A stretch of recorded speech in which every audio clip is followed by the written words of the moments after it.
Hey guys, welcome back to my channel. So it has been a while since I have been in front of the camera. I think the last time I actually sat down and recorded a video was like at 38 weeks of pregnancy, and now my daughter is almost 2 months old.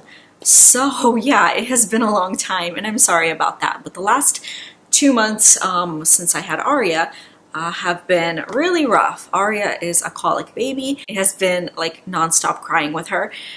So yeah, it has been really hard on me mentally, and especially with a toddler. I think you guys get it. It's been rough. So you guys may or may not have seen my labor and delivery vlog. So for this video, I'm going to tell you guys about my labor and delivery story. So I'm going to give you guys all the ooey gooey juicy details. Ooh, that sounds gross. But yeah, I'm gonna tell you guys how I went to labor, what I did to start my labor, and then how my labor went, everything, you know, all the numbers, all the little details here and there. Anyways, let's get started. So we're gonna go a couple months back and to when I was 38.5 weeks pregnant. I went to my midwife appointment, and my midwife, she suggested that I set an induction date because she was feeling my belly, and she said she felt like this was a big baby, and since Theron was a big baby, he got stuck when I was pushing him out, and that is like considered one of their like top 3 like dangerous areas where, you know, something like that. They want to avoid that basically. So if this baby gets stuck, there's a high chance of me going into a C-section, and she knew I didn't want that just because, I mean, I'm kind of scared of getting cut open. So yeah, basically she wanted me to set an induction date, but we talked about it and we decided that we were going to wait 1 more week before setting that date. And then at that appointment was when she did the accidental membrane sweep. Anyways, the next day my mucus plug came out. And when I was pregnant with Theron, my mucus plug had came out, and that night my water broke. I was very optimistic this time that my labor would start very soon after my mucus plug came out. Besides that, I was having absolutely no other symptoms. So then the next week rolled around and it was my 39-week appointment. And I talked to my midwife, and basically we decided to wait 1 more week before setting the induction date. Again, she advised the induction, but she told me she does not want to push me. So I told her, okay, we're gonna set the induction date next week. When I come for my appointment, that's when we'll set it. So then the next week, my 40-week prenatal appointment. At that point, I had gained about 26 pounds, which with Theron, I had gained a little bit over 38 pounds. And for that reason alone, I felt like this baby would be smaller. That's why I wasn't like too concerned about setting my induction date. But anyways, we went ahead and we set the induction date for Friday at 6 in the morning. And at my appointment, I think it was a Tuesday, yeah. So my midwife checked me and she said I was a tight 3 centimeters dilated. So she said she was going to relay that information to the on-call doctor on Friday and see if he wants me to come in, or he or she wanted me to come in earlier to like start dilating me further. But she did mention that she was going to be on call Wednesday night. So I was like, okay, I'm pushing to go into labor Wednesday night because my midwife was awesome and I wanted her to deliver my baby. And then at that appointment, she did another membrane sweep, this one not accidental. So at that point, since my mucus plug had already had time to regrow, the next day it came out again. And so I have done many things to try and start my labor at that time. I drank the tea, I bounced on a birthing ball, and I spent like all day cleaning on my hands and knees, like washing the floors by hand. I was cleaning our rental house at the time, so I was cleaning the entire house from top to bottom, like in hopes that it would start my labor. So it took me like 4 days to clean that entire house out. And on the 4th day, that was a Wednesday, that night when I finally came home, and I was like, okay, I'm done with that house. It's clean, it's ready for the tenants to move in. That is the night that I went to labor.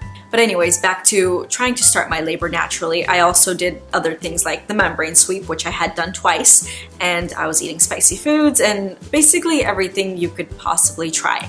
Except I did not do castor oil, which I know a lot of people say that you should not drink castor oil. Oh, and I did want to mention that if you guys don't already know, giving birth late, like going way over your due date, it runs in my family. So I knew that I was not going to go into labor anytime before my actual due date. But I really did not want to be induced. I just wanted to do everything naturally and without any kind of drugs at all. So then the next day, it was a Wednesday, the clinic called and they rescheduled my induction date for Thursday at 8 o'clock because they wanted to dilate me further.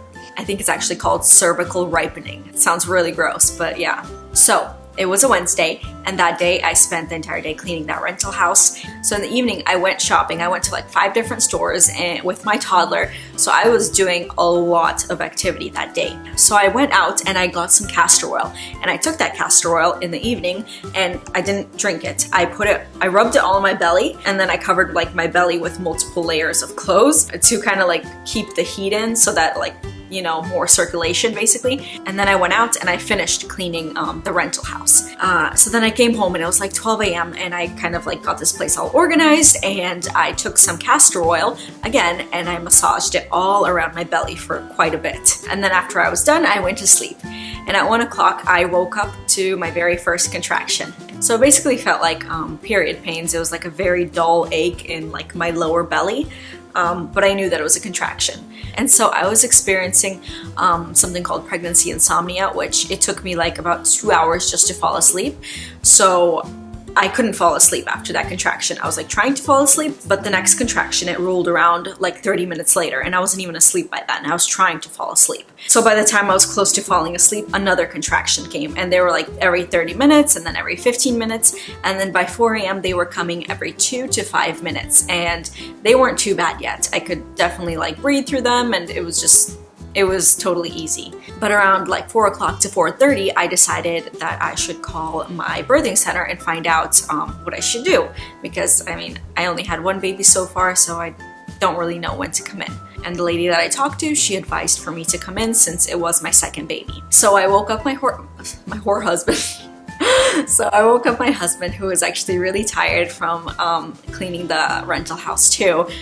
He was doing stuff outside. But anyways, I woke him up and I told him that he couldn't go to work. He should call his boss and he should take me to the birthing center. So then we called our sister-in-law in here, and she hopped into bed with our son.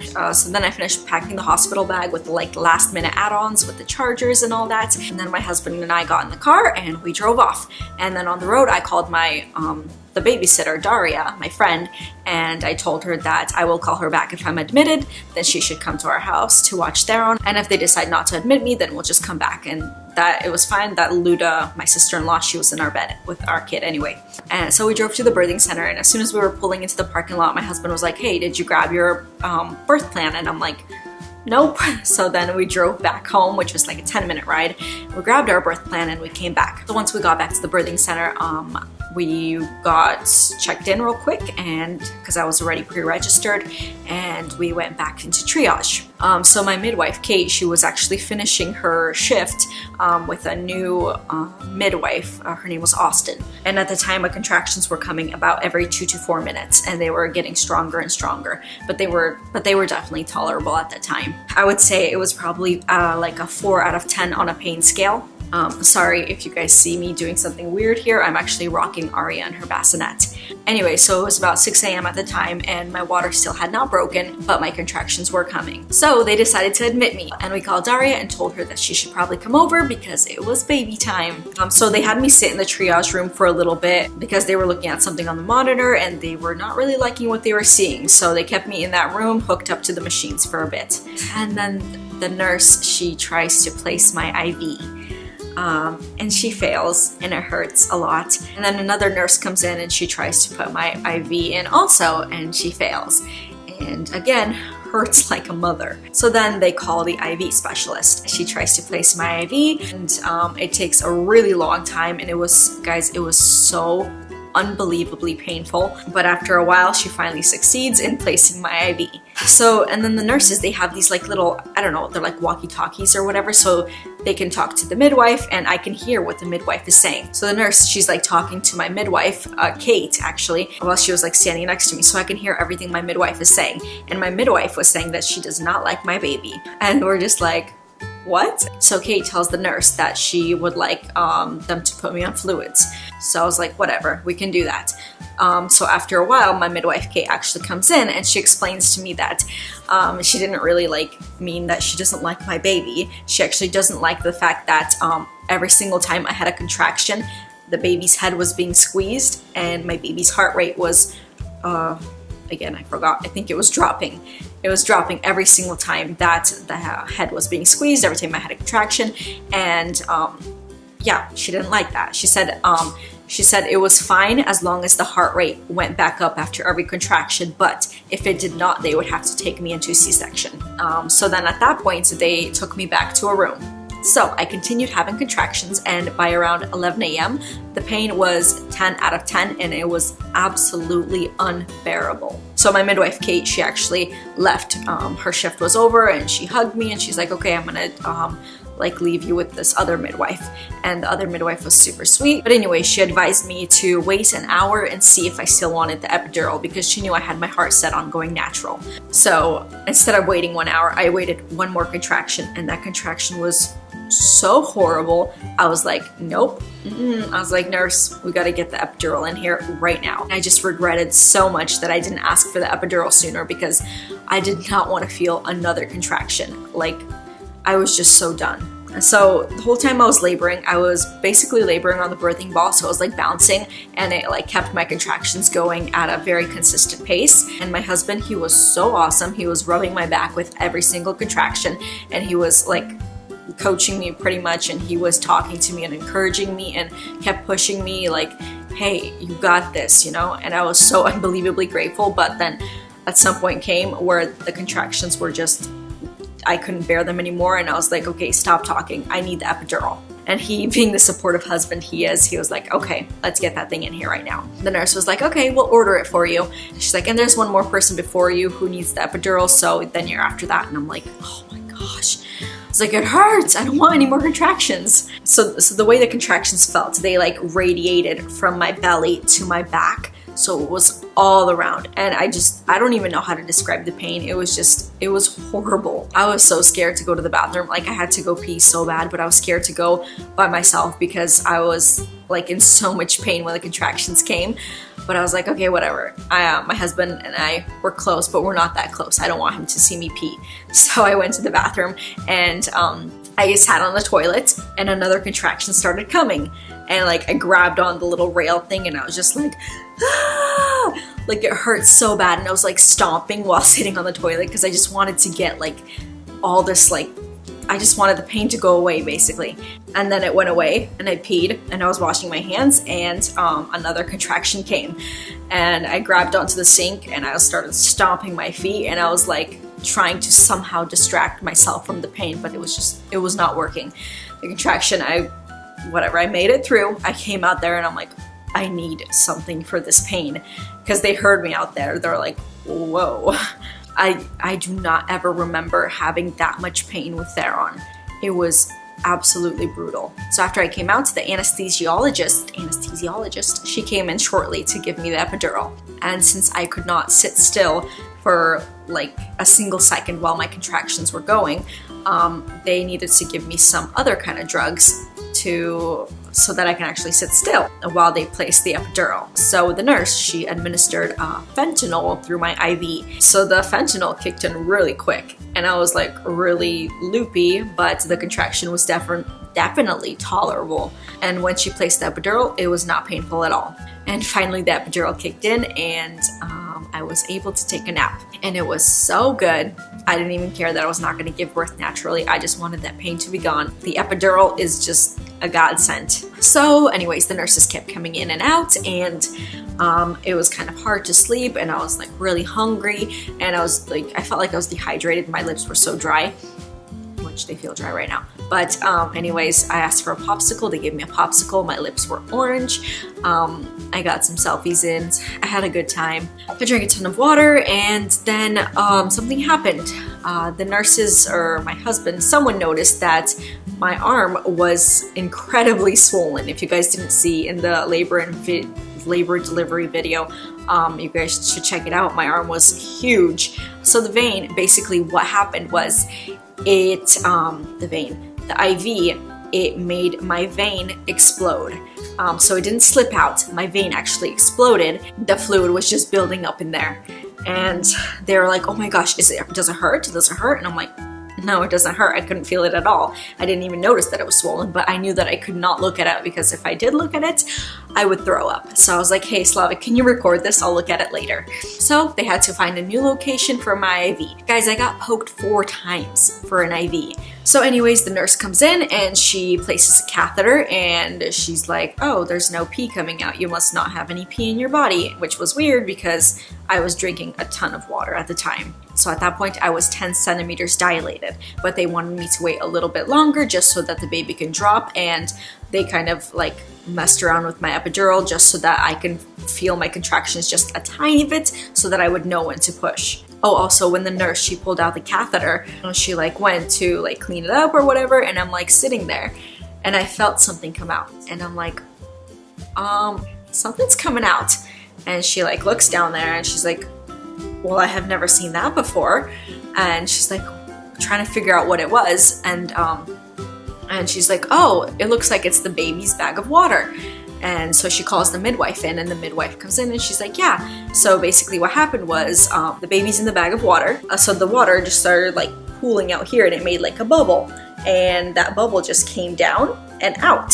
And it was just like a bubble of water. And it was, I remember it was like this dark green color. And I was like, that's weird. But apparently the baby had pooped inside me and it was meconium. But the nurses didn't seem too concerned that the baby had pooped inside me. So I was like, whatever, I guess it was probably because I was about to start pushing anyway. The midwife was like, okay, so let's start pushing to see if we can get the baby to drop a little more. So they had me lay back, I got my legs up in the little stirrup thingies, and I pushed. And sure enough, my baby came down, but not out yet. And Slavic, he was taking a nap, and they called him over and they're like, hey daddy, it's time to push. And he's like, yeah. So then they got the room all prepared and they explained to me that they were gonna have another team, like a whole, I think they said it was a NICU team of nurses and staff there in the room. They said there was gonna be a lot of people in the room just because my last birth was very dangerous, and they said that if the baby got stuck this time, they wanted to have extra hands just for the help. So I was like, whatever, I don't really care who comes in here at this point. So anyways, I pushed through maybe a total of 6 contractions. So the first contraction, when I pushed through it, I think I pushed maybe like 3 times during that contraction. The first contraction, it made the baby drop further. The second contraction, you could already see the baby's head. So it like went through the birth canal or whatever. And my husband was like, oh my gosh, we can see the hair already. And they're like, do you want a mirror? And I'm like, no thanks, I'd rather not. So through the third contraction, it was a little bit weird because I tried pushing in another way and I didn't feel anything. And they were like, come on, come on, come on, you know, and they were like trying to coach me, but I could tell it was like kind of different, like nothing was happening at that time. So I was like, okay, I gotta switch back to the way I was pushing before. Because when I was pushing right, I knew I was pushing right because I would have like this insane pressure radiate down my legs. It was uncomfortable, but it wasn't painful. So the fourth contraction rolled around and I started pushing the other way again. And I felt that pressure radiate down my legs and they were like, yeah, go, go, go, go, go. And that's how I knew I was doing it right again. So at the fourth contraction, the baby's head had come out. And then the fifth contractions, the shoulders. And then on the sixth contraction, the baby came out and they placed the baby on me. And those 6 total contractions, they were less than 10 minutes. So I was pushing for way less than 10 minutes. And I gotta say, it was not painful at all. It was actually a very fun experience. And thank God the baby did not get stuck. They said it was a little bit tight, but the baby didn't get stuck, so everybody in the room left. Not everybody, obviously. The midwife stayed and the nurses stayed. So at that point, they're like, okay, daddy, go ahead and announce the gender. And he was like looking at it, and I swear guys, this was the longest like minute of my life. I was just waiting and waiting, and I was just like staring at Slavic, waiting for him. He was just like looking at it and he was trying to see, and then he looks at me and he's like, it's baby Aria. And I'm like, Aria? The whole time I was waiting for him to say Ezra, which was the name that we had chosen for our boy. But I was just so shocked to hear Aria. And after like a couple seconds, like he was shocked too. He just starts bawling and he's like, it's baby Aria. And we were just so incredibly happy, and I didn't cry. I don't know why I didn't cry. I was just so happy, but he was crying. So she came out all like purple and blue, you know, the way the babies come out, and within like 2 minutes she was so like pink and she was so freaking adorable. It was the cutest thing. Her nose was actually like squished like this because of the way she was in my belly, and so it was like this for I think like a day or two. So I actually got to hold her like for the longest time. I don't think they even took her off me once. Because I requested that I wanted to do the golden hour, which I hold the baby for like 1 hour after she's delivered. And so anyways, while I was holding her, they were delivering my placenta, and they told me I didn't tear at all, so yay. And I was able to do the delayed cord clamping. They kept it on there for about 3 minutes, and Slavic actually got to cut the cord, and then he saw the placenta and he took a picture of it, which I don't know if I want to show you guys the picture, but they told me that it was a really, really pretty placenta. So they kind of cleaned up the area and they left me to bond with Aria. Ooh, she's awake. So I held her and I started breastfeeding her right away, and she did so good. So then after an hour, the nurse came in to check on the bleeding, and I told her that every time I would like move a little bit, there was like a huge gush of blood, and she seemed really concerned with that. She was like, okay, we're gonna get you started on the Pitocin right now. And I'm like, what? And she's like, yeah, I'm not even gonna wait for the midwife's call. I'm starting on Pitocin because apparently that wasn't normal. Okay, so let me quickly introduce you guys to Aria. This is my daughter. She look like me. This is Aria. Anyways, where was I? So the nurse, she had started the Pitocin, and then she decided to empty my catheter, and she was like, your bladder was extremely full. And so apparently when she checked my bladder the first time, when she pulled the catheter out and there was nothing in there, the baby's head was actually blocking it. And so when she finally got it out this time, it was extremely full. So she explained to me that the extra bleeding was as a result of the fact that my bladder was so full. But she said we still need to go ahead with the Pitocin, and yeah. So then after about 2 hours, she took me to the bathroom, which the nurse actually has to help you to the bathroom if you have an epidural. So as I was walking to the bathroom, I was just gushing blood, and she had called, I guess she called like the cleaner person to clean up, because she already knew that there was going to be a lot of blood. As I was like making my way to the bathroom, I felt like a slug. So then I finally were able to weigh Aria, and she weighed 8 pounds and 9 ounces. And Theron, he weighed 8 pounds and 10 ounces, so only 1 ounce bigger than her. And thank God she did not get stuck. She was born at 40 weeks and 3 days, while Theron was born at 41 weeks. And she was 19 3/4 of an inch long. So then at that point, I was feeling great. The only pain I was having was when I was feeding Aria, my uterus would contract, and it felt like those unbearable contractions again. And it felt so bad that I was like, okay, I need Tylenol.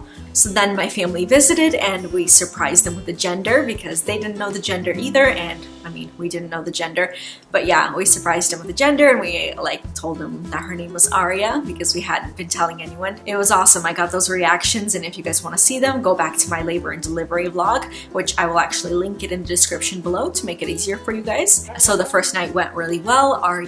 Aria ate so good, and she slept so good. We did the hearing test, which was perfect, and we did the jaundice check, and she did have mild jaundice levels, but other than that, there were no issues, and we were discharged the next day. So yeah, that's my labor and delivery story.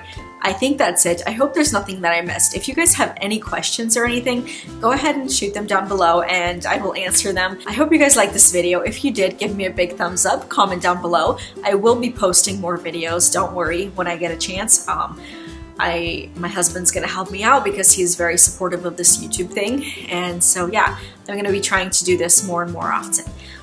So that said, don't forget to subscribe and have a good day, guys. Bye. Let's get a thumbnail. And this is Ari. And this is Ari. This is my little bug. Oh, since she's so freaking cute. Next video, or one of the next videos, I'm going to do Aria's update, and I will talk about her and give you all the drama about her. Okay?